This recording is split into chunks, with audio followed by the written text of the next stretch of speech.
s'était très bien débrouillé, qu'en Allemagne, ils isolent mieux, qu'en Asie, on l'a dit, en Japon, il n'y a pas de mort. Moi, je maintiens deux choses. Excusez-moi de revenir à mes marottes. Un, on n'a pas fermé les frontières. Je répète, les gestes barrières entre les gens, la première barrière, c'est la barrière nationale. 19 pays d'Asie ont fermé la frontière, 2 en Europe. Merci. Là, on paye notre idéologie sans frontiériste, et en particulier celle de notre président de la République, qui avait, dans une manière très française, avait cru régler ça avec une formule littéraire, et très drôle d'ailleurs, je le reconnais. Le virus n'a pas de passeport, seulement, malheureusement pour lui, il se balade quand même sur des gens qui arrivent à l'aéroport de Roissy et qui ne trouvent personne et qui rentrent comme dans une ville ouverte. Ça, c'est la première chose. Et deuxièmement, on fait de l'engorgement des hôpitaux publics le test majeur. Sauf que on ne règle pas la question des liens avec les cliniques privées.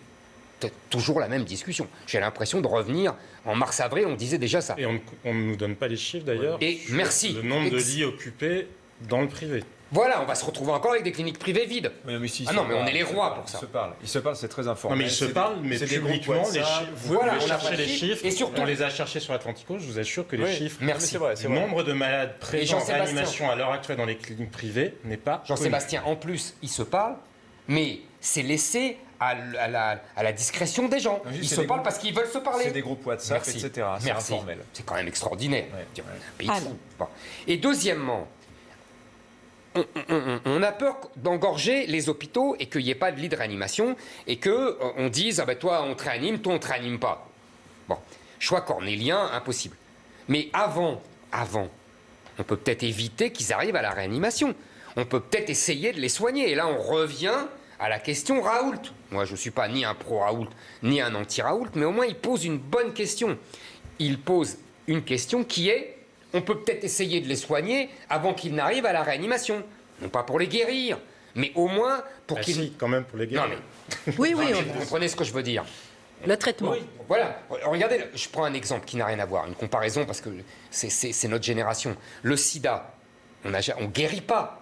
Mais on a trouvé des soins et qui retardent, vous voyez, la mort des gens et qui empêchent la mort des gens. Et c'est quand même un progrès extraordinaire.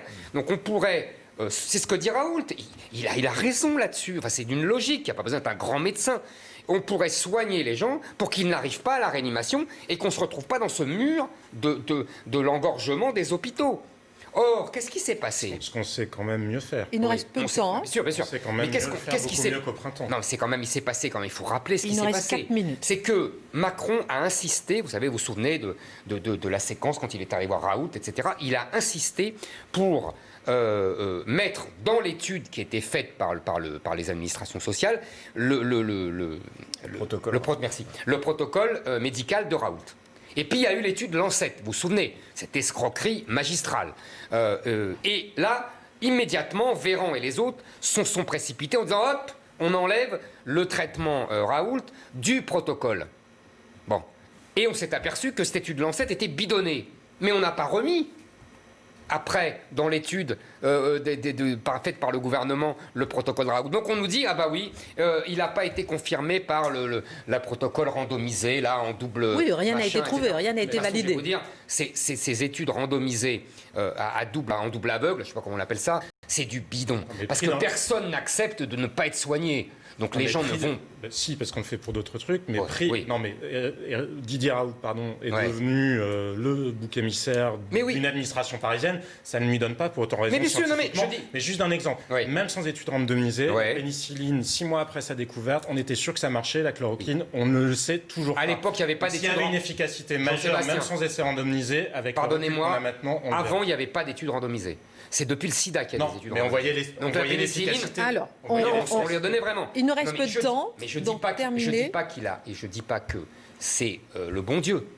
Je ne dis pas ça. Je dis que ça ne l'est pas. Ça ne l'est pas. Bon. Non, personne ne l'est. On est d'accord. Mais en tout cas, qu'avant d'arriver à l'hôpital, on n'a pas validé de protocole. Et que lui, il retarde l'arrivée à l'hôpital et qu'il a une. Vous voyez, il a des gens qu'il évite, dont il évite l'arrivée à l'hôpital. L'engorgement des hôpitaux. Voilà.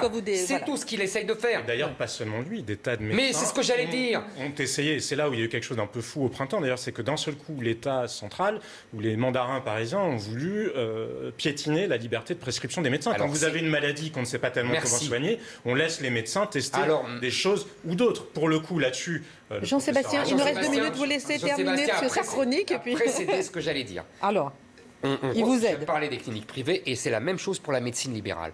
On interdit en France, on marche sur la tête, on interdit aux médecins de soigner les gens. Avec le protocole Raoult ou avec d'autres protocoles, Jean-Sébastien a tout à fait raison.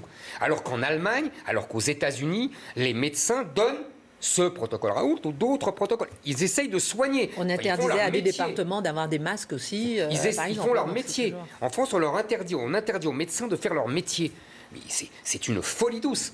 Et moi, je ne veux pas faire de procès d'intention, mais il me semble, d'après ce qu'on vient de m'expliquer et me raconter, que tous les gens qui critiquent les gens comme Raoult qui veulent soigner les gens ont plutôt des conflits d'intérêts.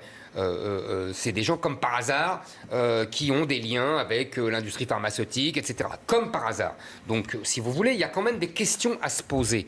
Moi, je trouve qu'il n'est pas normal qu'on fasse toutes les erreurs. Et il n'est pas normal qu'on